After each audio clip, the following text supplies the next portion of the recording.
Hi friends, അസ്സലാമു അലൈക്കും. Welcome to Hairas kitchen. ഇന്നത്തെ റെസിപ്പി ഇഫ്താറിന് ഉണ്ടാക്കാൻ പറ്റിയ ഒരു മധുരമുള്ള ഐറ്റമാണ്. വളരെ എളുപ്പത്തിൽ തയ്യാറാക്കാൻ പറ്റിയ സ്നാക്കാണിത്. നമ്മൾക്കിതിന് ഇതൊക്കെ വേണ്ടെന്ന് നോക്കാം. അതിനു വേണ്ടി ഞാൻ ഗ്രേറ്റ് ചെയ്തെടുത്ത പപ്പായാണിത്. പിന്നെ 1/4 ടീസ്പൂൺ ഏലക്കപ്പൊടി എടുത്തിട്ടുണ്ട്.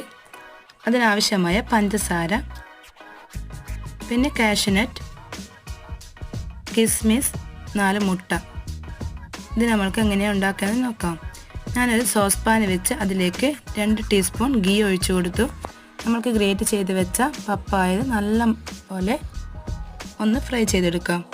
ഇതിൻ്റെ പച്ചപ്പൊക്കെ പോകുന്നത് വരെ നമ്മൾക്ക് നല്ല പോലെ ഒന്ന് ചൂടാക്കിയെടുക്കാം. നല്ല പോലെ ചൂടായി വന്നിട്ടുണ്ട്. നമ്മൾക്കിതിങ്ങ് മാറ്റി വെക്കാം. നേരത്തെ എടുത്ത് വെച്ച് മുട്ടയിലോട്ടേക്ക് നമ്മൾക്ക് ഏലക്കപ്പൊടിയിട്ട് നല്ലപോലെ ഇതുപോലെ അടിച്ചെടുക്കാം. അതിലേക്ക് ഒരു ബൗൾ പഞ്ചസാരയും ആഡ് ചെയ്ത് നല്ലപോലെ അടിച്ചെടുക്കാം.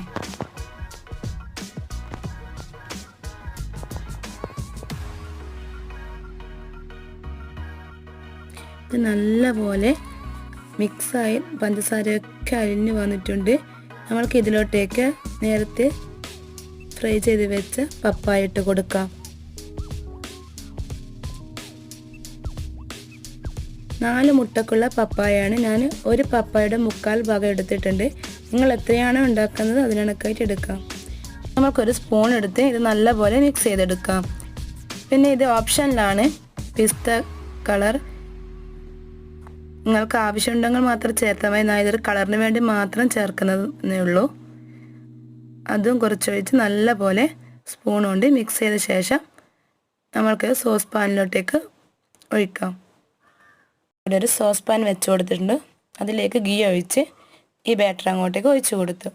അതിൻ്റെ മുകളിൽ നമ്മൾ നേരത്തെ ഫ്രൈ ചെയ്ത് വെച്ച കാഷ്യൂനട്ടും കിസ്മിസും അതിൻ്റെ മുകളിലോട്ടേക്കൊന്ന് ഇട്ട് കൊടുക്കാം. നമ്മൾക്കത് ലോ ഫ്ലെയിമിൽ വേവിച്ചെടുക്കാം. നമ്മുടെ പപ്പായ പോള ഇവിടെ റെഡി ആയിട്ടുണ്ട്. നമുക്കിത് തണുപ്പിച്ചും കഴിക്കാം, ചൂടോടെയും കഴിക്കാം. നല്ല ടേസ്റ്റിയാണ്. ഇഫ്താറിന് മധുരത്തിന് എന്തെങ്കിലും ഉണ്ടാക്കാൻ വിചാരിച്ചാൽ പെട്ടെന്ന് ഉണ്ടാക്കാൻ പറ്റിയ ഐറ്റമാണിത്. പിന്നെ ഇത് നല്ലപോലെ ചൂടാറിയ ശേഷം കട്ട് ചെയ്തെടുക്കാം. വീഡിയോ ഇഷ്ടമായെങ്കിൽ ലൈക്ക് ചെയ്യുക, കമൻറ്റ് ചെയ്യുക.